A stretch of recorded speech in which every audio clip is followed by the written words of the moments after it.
Assalamualaikum warahmatullahi wabarakatuh.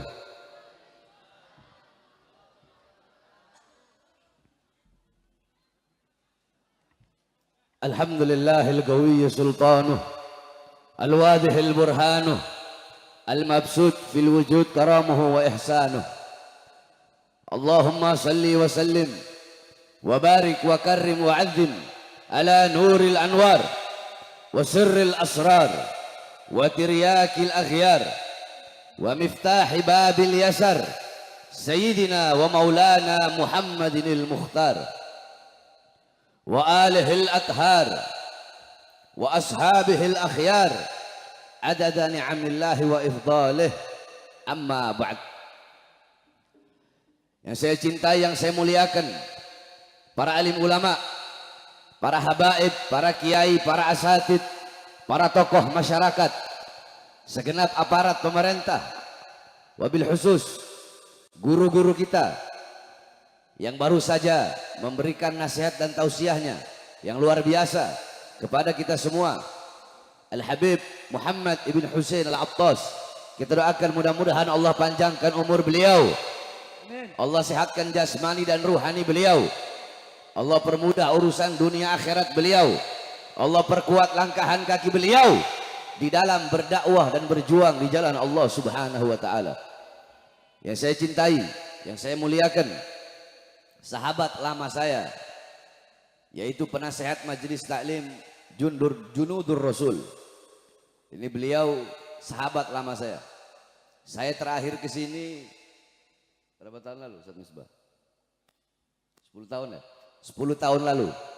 Alhamdulillah sekarang baru datang lagi, yaitu Al-Ustadz Misbah. Kita doakan mudah-mudahan Allah panjangkan umur beliau, Allah sehatkan jasmani dan ruhani beliau, Allah permudah urusan dunia akhirat beliau, Allah jadikan santri-santri beliau memiliki ilmu yang bermanfaat, santri-santri yang soleh dan soleha. Amin amin rabbal alamin. Yang saya cintai, yang saya muliakan adalah Habib Saleh Al-Attas. Yang saya cintai, yang saya muliakan ada Haji Hasan. Haji Hasan orang tua kita. Saya juga udah lama gak ketemu sama Haji Hasan. Alhamdulillah di sini banyak kawan-kawan lama saya, saudara-saudara lama yang udah lama gak berjumpa, baru berjumpa ini. Mudah-mudahan Allah Subhanahu wa taala panjangkan semua umur beliau-beliau, Allah sehatkan jasmani dan ruhani beliau-beliau. Wabil khusus bapak-bapak, ibu-ibu, hadirin hadirat, para pemuda-pemudi umat baginda Nabi besar Muhammad yang selalu dimuliakan oleh Allah Subhanahu wa taala.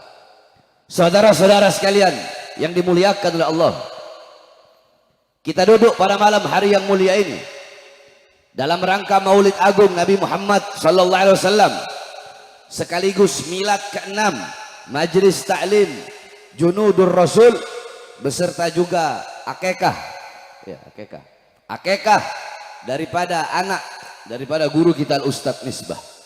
Saudara-saudara sekalian yang dimuliakan oleh Allah Subhanahu wa taala, sedikit saya bahas satu persatu tentang maulid, sedikit tentang milad majlis, dan tentang akekah. Hadirin sekalian yang dimuliakan oleh Allah, kita di Indonesia memiliki adat, memiliki kebiasaan, memiliki tradisi, yang dimana kebiasaan dan tradisi tersebut, walaupun bukan bulan Maulud, walaupun bukan bulan Rabiul Awal, walaupun bulan Rabiul Awal telah berlalu, tetapi di Indonesia, di masjid-masjid, di musola-musola, di madrasah-madrasah, di pondok-pondok pesantren, di majelis-majelis taklim, di majelis-majelis ilmu, di majelis-majelis zikir, di kampung-kampung, di desa-desa, di kota-kota, semua rata-rata walaupun bukan bulan Maulid, walaupun bulan Maulid sudah habis, tetapi kita masih tetap merayakan Maulid Nabi besar Muhammad.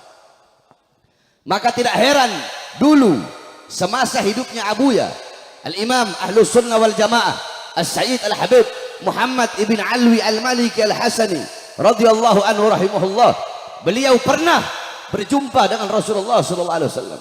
Ketika beliau berjumpa dengan Rasulullah, di belakang Rasulullah ada sekelompok umat Di belakang Rasulullah ada sekelompok golongan yang dimana Abu Yamaliki bertanya, ya Rasulullah, siapa kelompok di belakangmu itu? Ya Rasulullah, siapa golongan di belakangmu itu? Ya Rasulullah, siapa umat yang ada di barisan belakangmu ya Rasulullah? Apa kata Rasulullah? Umat yang ada di belakangku ini, mereka adalah umat yang aku cintai, umat yang aku rindukan, umat yang aku banggakan, yaitu mereka umat Islam Indonesia. Saudara-saudara, tidak heran kita menjadi umat yang dicintai oleh Nabi Muhammad, menjadi umat yang dirindukan oleh Nabi Muhammad, sebab tidak ada satupun negara di dunia yang lebih banyak merayakan maulid Nabi besar Muhammad. Bahkan walaupun sudah habis bulan maulid, tidak ada lebih banyak merayakan maulid seperti banyaknya yaitu acara-acara maulid di negara yang kita cintai, yaitu negara Kesatuan Republik Indonesia. Saudara-saudara sekalian yang dimuliakan oleh Allah Subhanahu wa taala, Al-Imam Busiri radhiyallahu an di dalam qasidah Muhammadiyahnya beliau mengatakan, Muhammadun dzikruhu rauhun li anfusina. Muhammadun dzikruhu rauhun li anfusina. Muhammad menyebut nama beliau, Muhammad mengingat beliau, Muhammad mengenang beliau, rauhun li anfusina.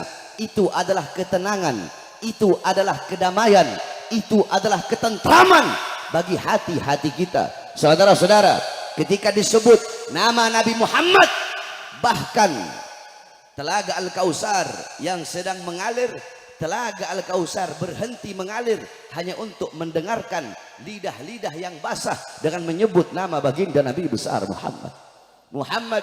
Muhammad menyebut namanya, ketentraman, kedamaian bagi jiwa-jiwa, bagi hati-hati kita. Saudara-saudara, jangankan menyebut nama Nabi Muhammad, dikatakan wa dzikrul idrusil gutub ajla anil qalbis sada lisadiqin. Menyebut nama Al-Imamul Akbar Syamsis Syumus wa Yuhyin Nufus Al-Habib Abdullah ibn Abi Bakar Al-Idrus, menyebut nama beliau itu bisa menyejukkan hati, itu bisa menentramkan hati, itu bisa membaguskan hati. Lisadiqin, bagi orang-orang yang yakin, bagi orang-orang yang percaya. Menyebut nama cucunya saja seperti itu, maka bagaimana dengan menyebut nama datuknya, yaitu baginda Nabi besar Muhammad sallallahu alaihi wasallam. Muhammadun dzikruhu rauhun li anfusina. Muhammadun syukruhu fardun alal umami. Muhammad, bersyukur dengan adanya beliau, bersyukur dengan lahirnya beliau, wajib bagi setiap umat untuk bersyukur dengan adanya baginda Nabi besar Muhammad sallallahu alaihi wasallam. Saudara-saudara, jangankan bersyukur dengan adanya Nabi Muhammad, kita umat Islam, kita disunnahkan berpuasa pada hari Asyura, yaitu tanggal 10 Muharram. Kenapa kita disunnahkan berpuasa pada tanggal 10 Muharram? Karena dulu Rasulullah pernah bertanya kepada orang-orang Yahudi Madinah tentang puasa mereka pada tanggal 10 Muharram. Orang-orang Yahudi Madinah menjawab, ya Rasulullah, kami berpuasa pada tanggal 10 Muharram karena kami bersyukur kepada Allah atas selamatnya Musa dari kejaran Fir'aun. Apa kata Rasulullah? Nahnu ahaggu bi Musa minkum. Kami lebih berhak atas Musa daripada kalian. Nabi Muhammad pun berpuasa dan memerintahkan para sahabat untuk berpuasa. Akan tetapi agar tidak sama, agar tidak serupa dengan orang-orang Yahudi, Nabi berkata, andaikan aku hidup sampai tahun depan, aku akan berpuasa pada hari Tasu'ahnya 9 dan 10 Muharram. Kalau orang Yahudi cuma puasa pada tanggal 10 Muharram, maka kita umat Islam disunnahkan 9 dan 10 Muharram. Untuk apa? Untuk bersyukur kepada Allah atas selamatnya Nabi Musa dari kejaran Fir'aun. Nah, saudara-saudara, bersyukur kepada Allah atas selamatnya Nabi Musa dari kejaran Fir'aun menjadi ibadah sunnah. Maka bagaimana bersyukur kepada Allah atas selamatnya seluruh alam semesta berkat adanya baginda Nabi besar Muhammad. Kalau kita bersyukur kepada Allah atas selamatnya Nabi Musa dari kejaran Fir'aun, ini kalau saya ngomong Fir'aun nanti ada yang panas lagi ini. Bersyukur kepada Allah atas selamatnya Nabi Musa dari kejaran Fir'aun menjadi ibadah sunnah, maka bagaimana bersyukur kepada Allah atas selamatnya seluruh alam semesta, seluruh jagat raya berkat adanya baginda Nabi besar Muhammad. Bahkan saudara-saudara, para nabi, para rasul, beliau-beliau terselamatkan berkat baginda Nabi besar Muhammad. Nabi Allah Adam alaihissalam, Allah keluarkan dari sorga, Allah turunkan di India. Siti Hawa, Allah turunkan di Jeddah. Iblis, Allah turunkan di Basrah. 450 tahun Allah belum terima taubat Nabi Allah Adam, seorang nabi maksum, terampuni dari dosa. Tetapi para nabi dan para rasul tidak pernah merasa aman dari azab dan siksa Allah. Itu adalah muntahal khauf, puncak rasa takut, yaitu tidak pernah merasa aman dari azab dan siksa Allah. 450 tahun belum Allah terima taubatnya. Ketika di kota Mekah baru Allah terima taubatnya. Kenapa Allah terima taubat Nabi Allah Adam? Karena beliau membawa nama Nabi Muhammad dalam pertaubatannya kepada Allah Subhanahu wa taala. Bahkan sampai-sampai Allah berfirman kepada Adam, laula Muhammad ma khalaqtuka ya Adam. Kalau bukan karena Muhammad, tidak akan pernah aku ciptakan engkau wahai Adam. Nabi Allah Adam terselamatkan berkat Nabi Muhammad. Nabi Allah Nuh alaihissalam, Allah selamatkan dari banjir bandang berkat dalam tulang sulbinya membawa nur baginda Nabi besar Muhammad. Nabi Allah Ibrahim, Allah selamatkan dari api Namrud karena dalam tulang sulbinya membawa nur baginda Nabi besar Muhammad. Nabi Allah Ismail alaihissalam, Allah selamatkan dari penyembelihan Nabi Allah Ibrahim karena dalam tulang sulbi Nabi Allah Ismail membawa nur baginda Nabi besar Muhammad. Para nabi, para rasul, seluruh alam jagat raya, seluruh alam semesta, seluruh makhluk terselamatkan berkat adanya Nabi Muhammad. Maka bagaimana cara kita bersyukur kepada Allah? Jikalau bersyukur atas selamatnya Musa menjadi ibadah sunnah, maka bersyukur atas selamatnya seluruh alam jagat raya itu merupakan suatu kewajiban.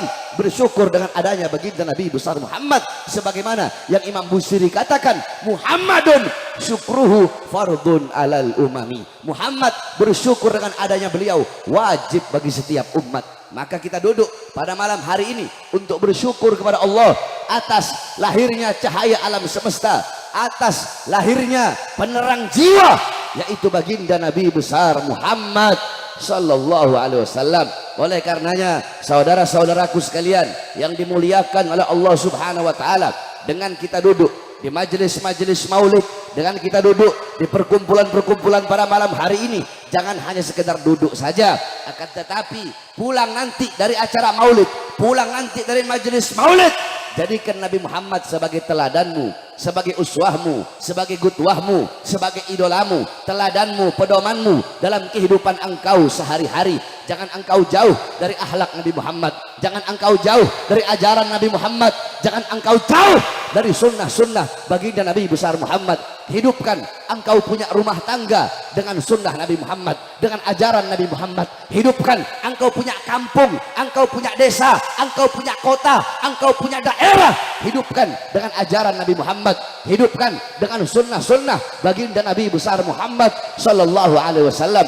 Hidupkan dengan akhlak Nabi Muhammad, dengan adab Nabi Muhammad, dengan amar ma'ruf Nabi Muhammad, dengan nahi mungkar Nabi Muhammad sallallahu alaihi wasallam. Saudara-saudaraku sekalian yang dimuliakan oleh Allah, kita duduk di sini juga dalam rangka milad ke-6 Majelis Taklim Junudur Rasul, yang dimana majelis-majelis taklim adalah wadah, majelis-majelis taklim adalah kendaraan bagi orang-orang untuk mengenal Nabi Muhammad, untuk mengenal para pewaris Nabi Muhammad, untuk mengenal para sahabat, untuk mengenal para tabi'in dan tabi'in, untuk mengenal para tabi'in. Majelis taklim adalah wadah bagi orang-orang untuk mendekatkan diri kepada Allah, untuk mendekatkan diri kepada Rasulullah sallallahu alaihi wasallam. Bapak-bapak, ibu-ibu sekalian yang dimuliakan oleh Allah Subhanahu wa taala, majelis-majelis taklim, majelis-majelis zikir, majelis-majelis salawat, perkumpulan-perkumpulan seperti pada malam hari ini, inilah peninggalan Nabi Muhammad. Jikalau kalian pengen tahu seperti apa dulu perkumpulan Nabi Muhammad, maka lihatlah perkumpulan-perkumpulan seperti pada malam hari ini. Inilah perkumpulan baginda Nabi besar Muhammad. Inilah warisan Nabi Muhammad. Kalian bapak-bapak, ibu-ibu, yang tua, yang muda, yang kaya, yang miskin, yang pinter, yang bodoh, semuanya duduk di majelis. Semuanya duduk bareng-bareng di sini. Kalian untuk apa? Untuk mendapatkan warisan Nabi Muhammad. Nabi Muhammad, beliau tidak mewariskan harta. Warisan beliau bukan uang, bukan emas, bukan permata, bukan dinar, bukan dirham, bukan pangkat, bukan jabatan, bukan tahta, bukan kekuasaan, tetapi warisan Nabi ilmu, amal, wara, khauf, ikhlas, zuhud, takwa, sabar, qanaah, khasyah. Itu warisan Nabi Muhammad. Abu Hurairah radhiyallahu an, suatu waktu Abu Hurairah pergi ke pasar. Abu Hurairah berkata, wahai orang-orang pasar, di masjid sedang dibagi-bagikan warisan Nabi Muhammad. Yang berdagang berhenti berdagang, yang punya toko menutup tokonya. Mereka pergi sama-sama ke masjid untuk mendapatkan bagian daripada warisan Nabi Muhammad. Mereka sampai di masjid, mereka berkata, oh hai Abu Hurairah, mana katamu sedang dibagi-bagikan warisan Nabi? Tetapi kami tidak melihat dibagikan pakaian Nabi, atau dibagikan tongkat Nabi, atau dibagikan selimut Nabi, atau dibagikan kasur Nabi dari pelepah. Tidak ada. Yang ada hanyalah halakoh-halakoh, lingkaran-lingkaran. Yang ada hanyalah perkumpulan-perkumpulan orang-orang yang sedang menuntut ilmu, yang sedang mencari ilmu, yang sedang berzikir. Apa kata Abu Hurairah? Majlis-majlis ilmu, majlis-majlis zikir, itulah warisan daripada baginda Nabi besar Muhammad sallallahu alaihi wasallam. Kita duduk di sini untuk mendapatkan warisannya Nabi. Nah, saudara-saudara, ketika engkau telah mendapatkan warisan Nabi, apakah ada warisan yang lebih mahal, warisan yang lebih berharga, warisan yang lebih bernilai daripada warisan Nabi Muhammad? Tidak ada warisan yang lebih bermanfaat bagimu, yang lebih menyelamatkanmu dunia akhirat. Kalau warisan uang dari bapakmu, dari ibumu, dari kakekmu, dari nenekmu, warisan-warisan uang, warisan-warisan harta, itu bisa menyusahkan kehidupan dunia dan akhiratmu. Tetapi warisan Nabi Muhammad yang merupakan ilmu, itu adalah cahaya dalam kegelapanmu. Itu adalah ibarat mata. Jikalau engkau orang yang buta, maka warisan Nabi adalah mata bagimu. Jikalau engkau ibarat orang-orang yang tuli, maka warisan Nabi itu adalah telinga bagimu. Jikalau engkau ibarat orang-orang yang bisu, maka warisan Nabi Muhammad itu adalah lidah bagimu. Tidak ada warisan, tidak ada peninggalan yang lebih barokah, yang lebih bermanfaat, yang lebih menyelamatkan engkau dunia dan akhirat, yang mensejahterakan engkau dunia akhirat, yang membuat engkau bahagia, senang dunia akhirat, selain daripada warisan baginda Nabi besar Muhammad. Saudara-saudara, jangan pernah siapapun meremehkan majelis-majelis ilmu seperti ini. Karpet yang kalian duduki, itu karpet tuh, warna apa itu? Warna apa? Warna hijau, warna merah. Itu karpet paling harganya satu roll itu paling 700.000. Mana ada Anwar Alatos tukang karpet tuh, Anwar. Paling 1 juta. Karpet yang kalian duduki di sisi Allah, di sisi Rasulullah, di sisi para aslafna soleh, karpet yang kalian duduki demi Allah, karpet yang kalian duduki lebih mulia, lebih agung, dan lebih utama daripada kursi yang diduduki oleh seorang presiden. Saudara-saudara, jangan pernah menganggap remeh majelis-majelis seperti ini. Bukankah Sayyidina Umar bin Khattab radhiyallahu anhu, apa kata beliau? Innallaha lam yahluk fi wajhil ardi turaban afdal min majlisil ilm. Sesungguhnya Allah tidak pernah menciptakan di muka bumi sejengkal tanah pun yang lebih mulia selain daripada tanah yang digunakan untuk mencari dan menuntut ilmunya Allah Subhanahu wa taala. Saudara-saudara, Rasulullah sallallahu alaihi wasallam beliau sudah berwasiat kepada Abdullah bin Mas'ud. Apa wasiatnya Rasulullah? Ya Ibn Mas'ud, julusuka sa'atan fi majlisil ilm la tamassu qalaman wa la taktubu harfan khairul laka min idki alfi rakabah. Wahai Ibn Mas'ud, engkau duduk di majelis ilmu, engkau duduk di majelis taklim sesaat, engkau duduk sebentar di majelis ilmu, la tamassu qalaman, engkau tidak memegang pena, engkau tidak memegang pulpen, engkau tidak memegang pensil, engkau tidak memegang alat tulis, wala taktubu harfan, engkau tidak menulis walaupun 1 huruf, cuma duduk saja di majelis ilmu. Itu lebih baik bagimu, itu lebih utama bagimu, itu lebih bagus bagimu daripada engkau memerdekakan 1000 orang budak. Saudara-saudara, jangankan memerdekakan 1000 orang budak, memerdekakan 1 orang budak saja pahalanya di sisi Allah. Siapa orang yang memerdekakan satu orang budak, maka seluruh jawarihnya, seluruh anggota tubuhnya akan merdeka dari nerakanya Allah. Maka bagaimana kalau memerdekakan 1000 orang budak, sedangkan duduk di majelis ilmu, duduk di majelis taklim, itu lebih utama, itu lebih mulia daripada memerdekakan 1000 orang budak. Nah, saudara-saudara, majelis-majelis taklim seperti ini, di majelis-majelis ilmu, kita bisa mengenal Allah, mengenal Rasulullah, mengenal mana baik, mengenal mana buruk, bisa mendekatkan kita kepada Allah, bisa mempererat hubungan kita dengan Allah, mempererat hubungan kita dengan Rasulullah Sallallahu Alaihi Wasallam. Maka selalulah kalian melangkah ke majelis-majelis taklim, ke majelis-majelis ilmu, ke majelis-majelis zikir. Jangan sampai engkau punya kaki enggan untuk melangkah ke majelis-majelis seperti ini. Saudara-saudaraku sekalian yang dimuliakan oleh Allah Subhanahu Wa Taala, para ulama, para kiai, para ustadz, para habaib, beliau-beliau pewaris Nabi Muhammad, penyambung lidah Nabi Muhammad, beliau-beliau penerus perjuangan Nabi Muhammad. Jangan engkau jauh juga dari para ulama, jangan engkau jauh dari para ustadz, jangan engkau jauh dari para kiai, jangan jauh dari para habaib. Ikuti beliau-beliau, cintai beliau-beliau, jadikan beliau-beliau sebagai teladanmu, uswahmu, gutwahmu. Almar'u ma'aman ahab. Kelak seseorang akan dikumpulkan bersama orang-orang yang ia cintai. Man tasyabbaha biqaumin fahuwa minhum. Barang siapa yang menyerupai suatu kaum, mengikuti suatu kaum, maka dia termasuk dengan kaum tersebut. Qala Al-Imam Malik, Al-Imam Malik berkata, muhibbal qaum yalhaq bil jamaah. Pecinta suatu kaum kelak di akhirat akan dikumpulkan bersama dengan kaum yang ia cintai. Al-Imam Ghazali gal, mahbubal mahbub mahbub wa muhibbal mahbub mahbub. Orang-orang yang dicintai oleh orang-orang yang dicintai oleh Allah, orang itu pun akan dicintai oleh Allah. Dan mencintai orang-orang yang dicintai oleh Allah, orang itu pun akan dicintai oleh Allah Subhanahu Wa Taala. Jangan jauh dari para ulama, dari para ustadz, dari para kiai, dari para habaib. Muliakan beliau-beliau, cintai beliau-beliau, muliakan para ulama, muliakan orang-orang soleh. Akrimul ulama fa innahum indallahil kurama.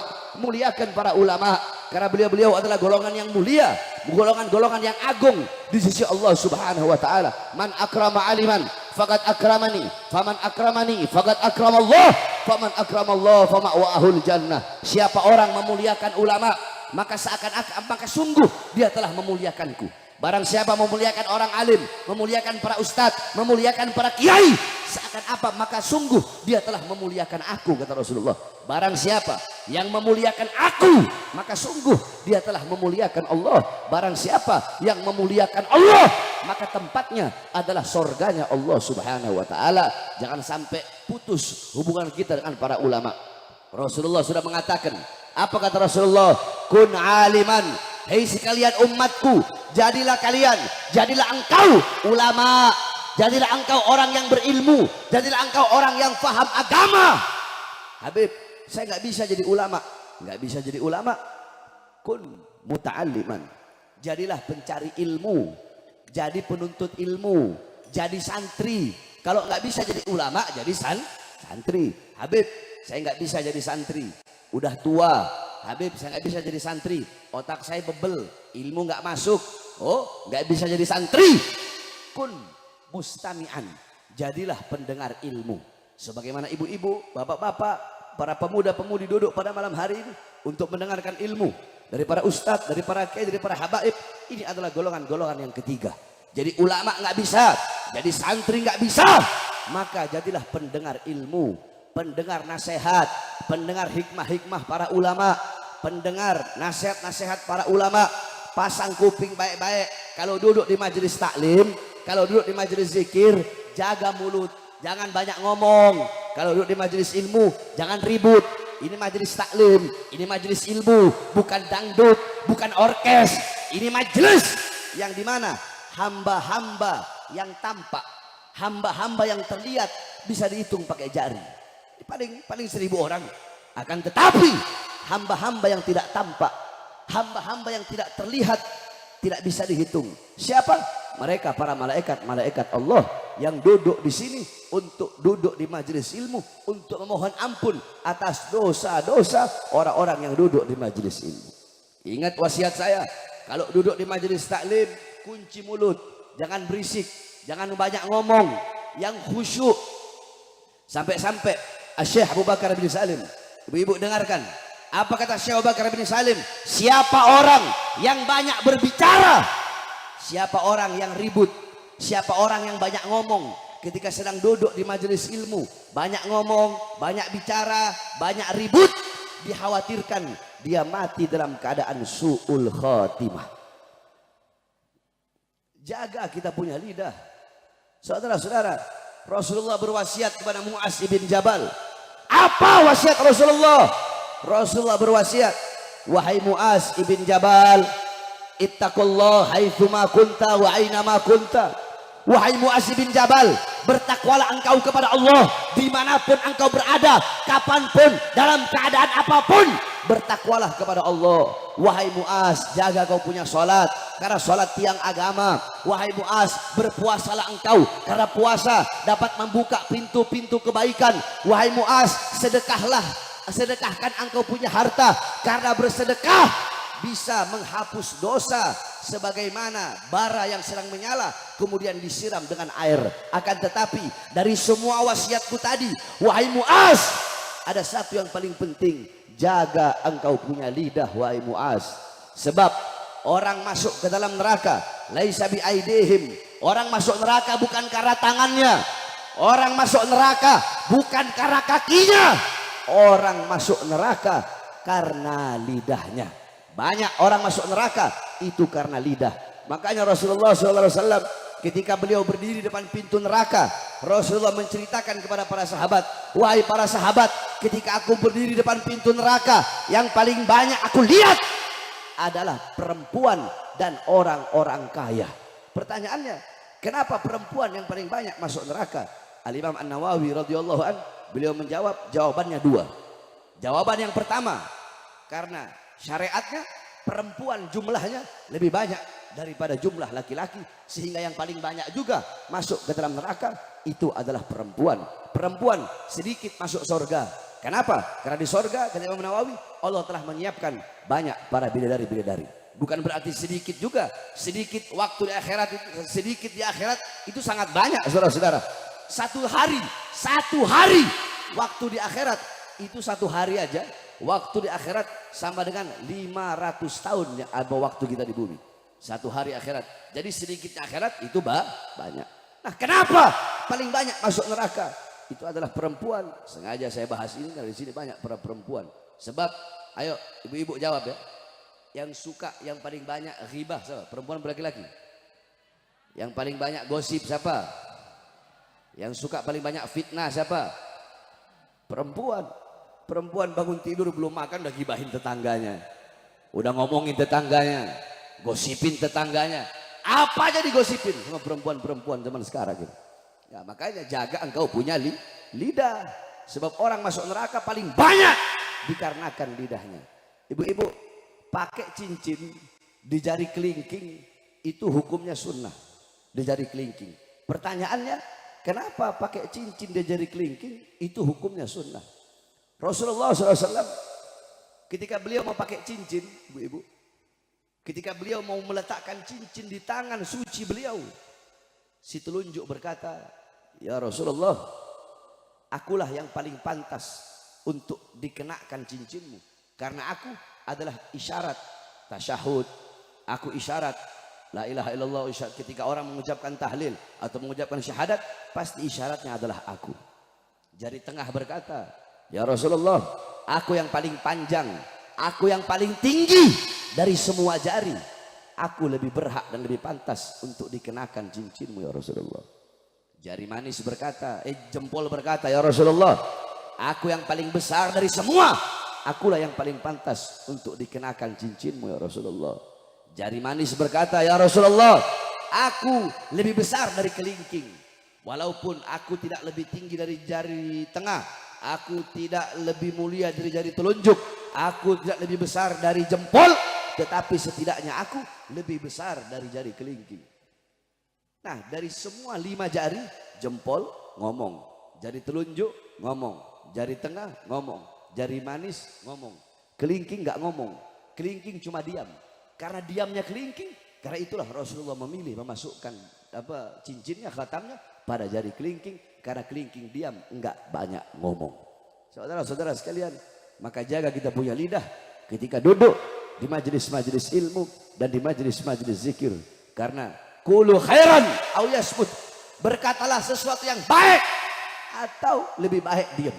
Kalau tidak bisa berkata yang baik, lebih baik kita diam. Nah, saudara-saudara sekalian yang dimuliakan oleh Allah SWT, terus orang-orang bertanya, Habib memerintahkan bahwasanya qulu khairan aw yasmut, berkatalah sesuatu yang baik atau lebih baik diam.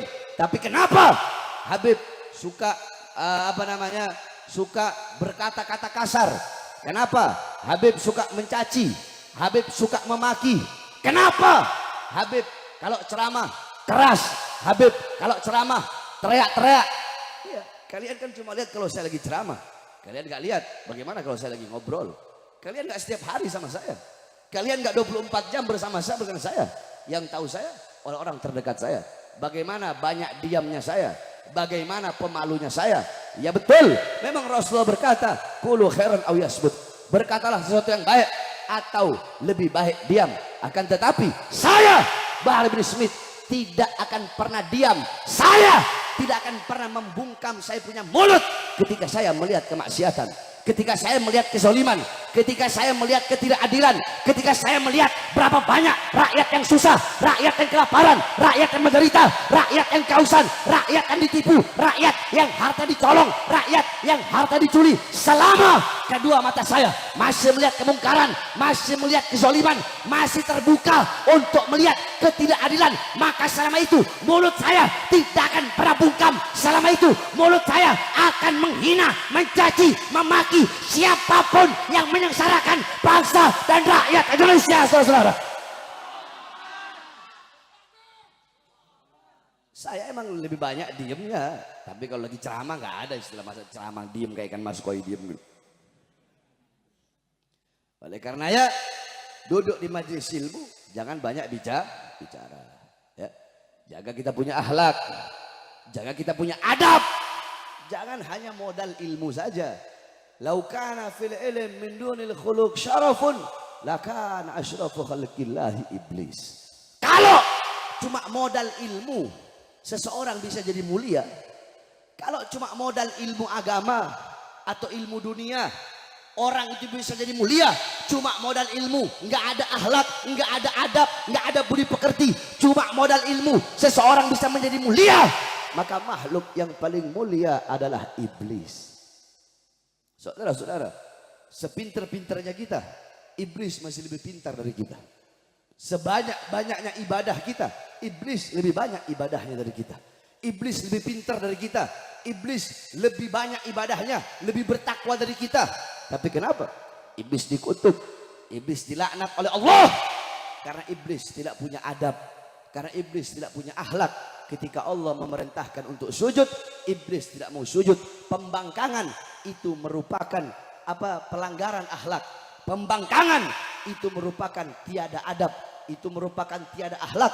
Yang paling tinggi, yang paling besar, yakni orang meninggalkan akhlak, orang meninggalkan adab. Yang paling besar adalah pembangkangan terhadap Allah dan pembangkangan terhadap Rasulullah SAW.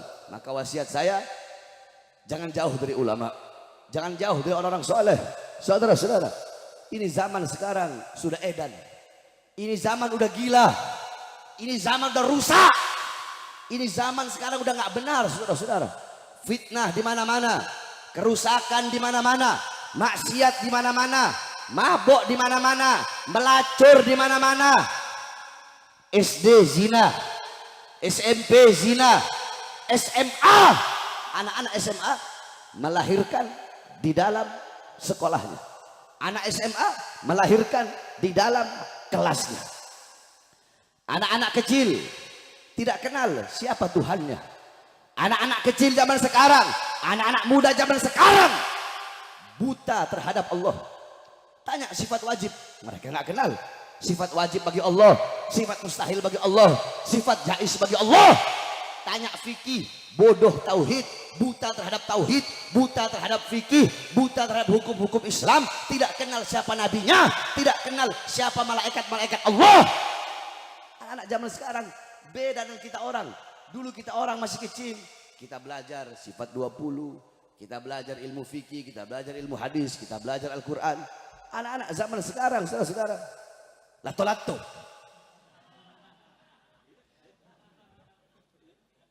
Saya pernah main lato-lato itu. Pagi, siang, sore, malam sibuk dengan handphone. Ayo saya tanya ibu-ibu, jawab yang keras. Anak-anak ibu, putra-putri ibu di rumah lebih banyak pegang handphone apa pegang Quran? Jawab ibu-ibu yang keras. Handphone apa Quran? Suaminya ibu-ibu lebih banyak pegang handphone apa Quran? Handphone apa Quran? Ini zaman sekarang. Mereka tidak kenal siapa Allah, siapa Rasulullah, nggak kenal apa itu iman, nggak kenal apa itu Islam. Mereka semakin hari semakin jauh dari baginda Nabi besar Muhammad Sallallahu Alaihi Wasallam. Bapak-bapaknya sibuk cari uang, sibuk cari nafkah, sibuk kerja pagi, siang, sore, malam untuk memberi makan jasad anak-anaknya, memberi makan jasmani anak-anaknya. Tetapi kalian sebagai bapak lupa memberi makan jiwa dan hati anak-anak kalian. Apakah kewajiban kalian sebagai bapak cuma bikin anak lahir, cari uang, kasih makan anak, udah? Kewajiban kalian sebagai bapak cuma ngasih makan anak, cari uang, ngasih makan, cari uang, ngasih makan. Jikalau kewajiban kalian sebagai bapak hanya memberi makan jasmani anak-anak kalian, apa bedanya kalian dengan binatang? Kalian belum bangun, binatang udah bangun lebih dulu mencari makan untuk anak-anaknya. Ada yang lebih wajib bagi kalian. Apa yang lebih wajib? Apa yang harus lebih kalian dahulukan, kalian utamakan? Memberi makan jiwa dan hati anak-anak kalian. Apa makanan jiwa? Apa makanan hati? Makanan jiwa, makanan hati bagi putra-putri kalian adalah ilmu. Maka tanyakan kepada diri kalian, berapa lama kalian menjadi sebab hati anak-anak kalian mati? Ibu-ibu, saya tanya, jawab ya. Emas, intan, permata, berlian, uang, ibu-ibu taruh di luar rumah, apa dikunci rapat-rapat dalam rumah? Di lemari. Kenapa nggak taruh di luar? Kenapa? Hilang, takut diambil orang, dicolong orang, dicuri orang, takut dirampok orang. Emas, intan, permata, berlian, uang, kalian kunci rapat-rapat dalam lemari. Tapi kenapa anak-anak perempuan kalian umbar seperti binatang? Apakah emas, intan, permata lebih berharga daripada anak-anak perempuan kalian? Saudara-saudara, Sayyidah Fatimah radhiyallahu anha, Sayyidatun Niswa fid dunya wal akhirah, pemimpin seluruh kaum wanita di dunia dan di akhirat. Hababah Fatimah, Sayyidah Fatimah setiap malam rumahnya selalu gelap. Orang bertanya, ya Imam Ali, apakah engkau tidak punya uang untuk beli lentera? Apakah engkau tidak punya uang untuk membeli lentera yang menyinarimu di kala malam, sehingga setiap kami lewat di depan rumahmu setiap malam, rumahmu selalu gelap gulita? Apa jawab beliau? Sengaja kami matikan lentera di rumah kami ketika malam. Kami punya lentera, akan tetapi setiap malam kami matikan lentera di rumah kami. Agar apa? Agar orang-orang yang lewat depan rumah kami tidak bisa melihat sekalipun walaupun bayangan daripada anak-anak perempuan kami. Bayangan anak-anak perempuannya nggak rela dilihat. Kita orang zaman sekarang, anak-anak perempuan kita telanjang kita biarkan. Anak-anak perempuan kita membuka aurat kita biarkan. Anak-anak perempuan kita pacaran kita biarkan. Bahkan ibu-ibu sekarang, anak perempuannya punya pacar, bukannya dilarang, pacarnya datang antar anak perempuannya disuruh masuk, ibunya yang matikan lampu, saudara-saudara. Ini yang terjadi di zaman sekarang. Kerusakan di mana-mana. Istahalluz zina wa istibahul khumur. Berzina dianggap perkara yang halal, mabok dianggap perkara yang halal, judi dianggap perkara yang halal. Orang-orang tidak lagi malu mempertontonkan perbuatan dosanya dan maksiatnya. Islam dihina, mereka biarkan.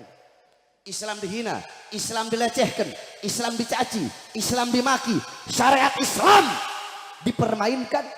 Umat Islam yang tenang-tenang saja. Malu kalian sebagai umat Islam, malu kau punya lidah mengaku sebagai umat Nabi Muhammad, tetapi syariat Islam dilecehkan, syariat Islam dihinakan. kalian cuma diam. Tidak pantas kalian mengaku sebagai umat Nabi Muhammad. Kalian mengaku Al-Quran kitab kalian. Al-Quran dinistakan, Al-Quran dilecehkan. Kalian cuma diam saja. Mending kalau cuma diam ketika saudara-saudara kalian berjuang untuk membela Quran, membela kehormatan Quran, membela kesucian Al-Quran. Justru kalian malah menghina, mencaci dan melemahkan perjuangan saudara-saudara kalian yang membela kehormatan dan kesucian Al-Quran. Nabi Muhammad congor kalian. Kita umat sekarang congor kita. Congor, tahu congor? Ini congor. Congor kalian mengaku sebagai umat Nabi Muhammad. Mengaku sebagai umat yang terbaik. Mengaku umat yang paling sempurna. Tetapi Nabi Muhammad dihina, kalian cuma diam. Nabi Muhammad dilecehkan. Nabi Muhammad direndahkan. Diam. Terus mulutnya mengaku sebagai umat Nabi Muhammad Sallallahu Alaihi Wasallam. Giliran ada saudara-saudaranya yang berjuang membela kehormatan Nabi, malah dihina, malah dicaci, malah dimaki. Yang merusak Islam bukan orang kafir, bukan orang Yahudi, bukan orang Nasrani, bukan orang Kristen, bukan orang Buddha, bukan orang Hindu. Yang paling banyak merusak Islam, melecehkan Islam, justru orang Islam itu sendiri.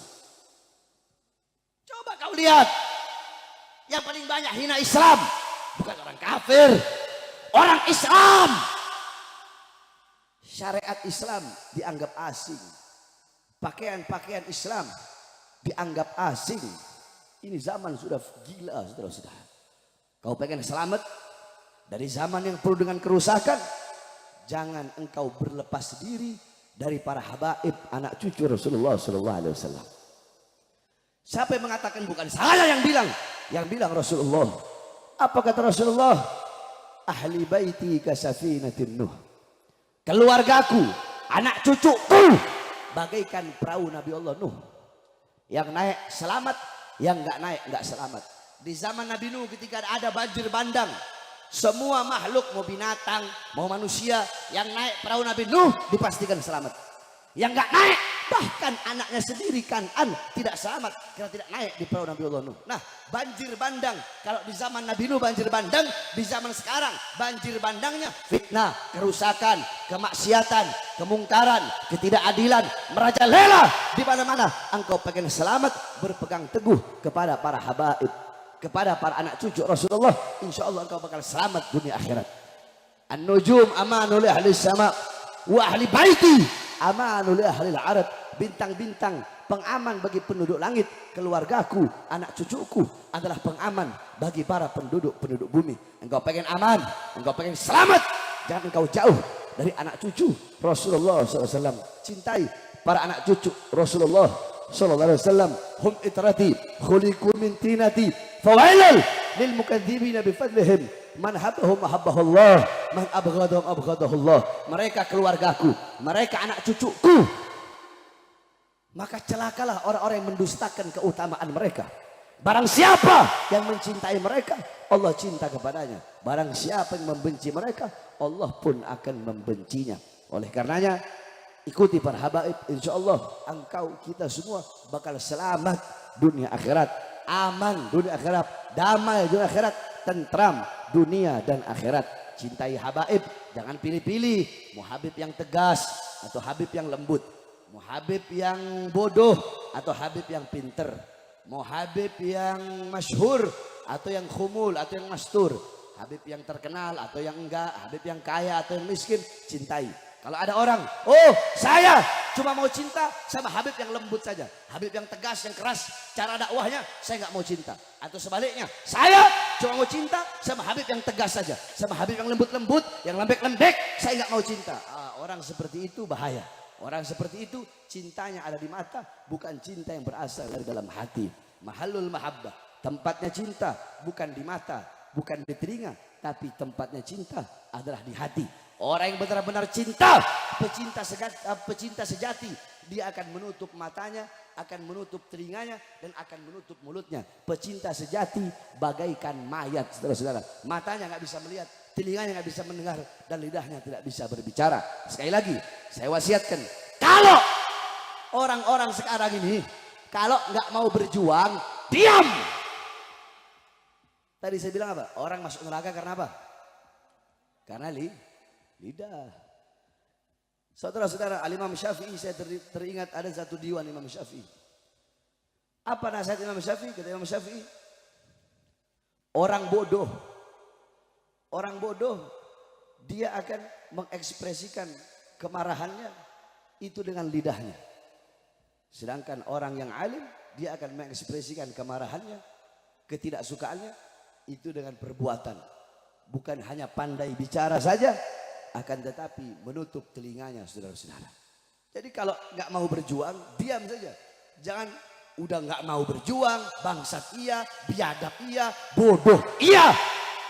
Malah mencemooh, mencaci, memaki, menghina, dan ingin berusaha melemahkan perjuangan daripada orang-orang yang berjuang di jalan Allah Subhanahu wa Ta'ala. Di penjara nggak pernah kalian, di penjara nggak pernah, di borgol nggak pernah. Terus sok-sokan mau menghina Habib Rizik, sok-sokan mau meremehkan Habib Rizik, sok-sokan kalian enak dapat uang dari pejabat, dapat amplop dari pejabat, kiai kontra, ustadz kontra, Habib kontra, dipuji-puji sama pejabat, berdiri depan pintu sudah, berdiri depan pintu penguasa dengan mengharapkan pangkat, jabatan, tahta, kekuasaan. Habib Rizik organisasinya dibubarkan, santrinya, muridnya, laskarnya dibunuh, dipenjara beliau. Terus kalian tidak ada tai kuku daripada Habib Rizik, terus kalian mau coba-coba ingin mencemooh, mencaci dan memaki Al Habib Rizik bin Husaini Syihab. Kalian nggak ada perjuangan kalian untuk Islam. Jadi kalau kalian nggak mau berjuang, jaga kau punya mulut, diam. Saya kalau ketemu orang yang berani jadi sosmed begitu, hina caci pakai FPI, hina caci pakai Rizik, ketemu sama saya tampar mulutnya. Saya mereka tuh congornya cuma berani di sosial media doang. Ketemu langsung, kalau nggak saya makan, bukan saya Bahar bin Smith, saudara-saudara. Iblis aja saya makan, apalagi orang-orang kayak begitu. Oleh karenanya, kita doakan para habaib-habaib, para guru-guru kita. Semua habaib, semua para guru, khususnya yang perjuangan luar biasa. Imam besar kita Habib Muhammad Rizik bin Husain bin Syihab. Mudah-mudahan Allah panjangkan umur beliau.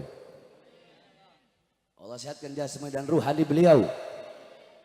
Kemudian seluruh anak-anak beliau, putri-putri beliau, menantu-menantu beliau, Habib Muhammad, Habib Hanif, Habib Irfan, saya punya keponakan Habib Alwi, kemudian menantu-menantu beliau yang lain, seluruh laskar murid-murid beliau di sini nih di Pondok Cabe nih, alhamdulillah laskar-laskar lama semua ini. Mudah-mudahan semua perjuangan kita diridhoi oleh Allah Subhanahu wa Ta'ala. Dan kepada seluruh hadirin, tidak keluar dari ini majelis kecuali Allah penuhi kita dengan rahmat kasih sayangnya, dengan pengampunannya, maghfirat, hidayat, rahmat. Amin amin ya rabbal alamin. Mudah-mudahan madrasah daripada Ustadz Misbah, mudah-mudahan semua santri-santrinya mendapatkan ilmu yang bermanfaat. Amin amin ya rabbal alamin. Terakhir sebelum saya tutup, Al Ustadz Misbah memiliki madrasah. Bapak-bapak, ibu-ibu, banyak orang tua sekarang ini ditanya kenapa anaknya nggak mau masuk pondok pesantren atau nggak mau madrasah, nggak mau masuk madrasah, kenapa kok dimasukkan sekolah-sekolah umum? Apa jawab orang tua sekarang? Kalau anak-anak saya masuk pesantren atau masuk madrasah diniyah, kalau nggak sekolah umum, nanti anak saya miskin, nanti anak saya susah, nanti anak saya kelaparan, nanti anak saya nggak makan, nanti anak saya nggak dapat kerjaan, nanti anak saya jadi gembel. Jangan pernah membandingkan pondok pesantren atau madrasah Islam dengan sekolah-sekolah umum. Sekarang saya tanya, semua laki-laki perempuan jamaah yang hadir, jawab yang keras. Di luar sana, yang paling banyak mabok-mabokan dulu, mereka mondok atau sekolah? Yang paling banyak jadi koruptor, mereka dulu mondok apa sekolah? Yang paling banyak jadi pelacur, mereka dulu mondok apa sekolah? Mondok apa sekolah? Yang paling banyak di luar sana narkoba, mereka dulu mondok apa sekolah? Mondok apa sekolah? Yang paling banyak nggak perawan, di pondok apa di sekolah? Yang paling banyak zina, di pondok apa di sekolah? Yang membuka aurat paling banyak di pondok apa di sekolah? Berarti mana lebih bejat, pondok apa sekolah? Mana lebih bejat, pondok apa sekolah? Bukan berarti nggak sekolah, bukan berarti nggak sekolah. Silahkan sekolahkan anak-anak kalian, silahkan. Akan tetapi walaupun sekolah tetap dahulukan pendidikan agama. Mudah-mudahan semua anak-anak kita menjadi anak-anak yang soleh dan soleha, alim dan alimah. Amin amin ya rabbal alamin. Rabbi fanfa'na bi barakatihim wahdil husna bi hurmatihim wa amitna fi tariqatihim wa mu'afati minal fitani wa sallallahu alaihi wasallam Muhammadin wa ala alihi washabbihi wa barik wa sallam walhamdulillahi rabbil alamin wal afu minkum wassalamu alaikum warahmatullahi wabarakatuh.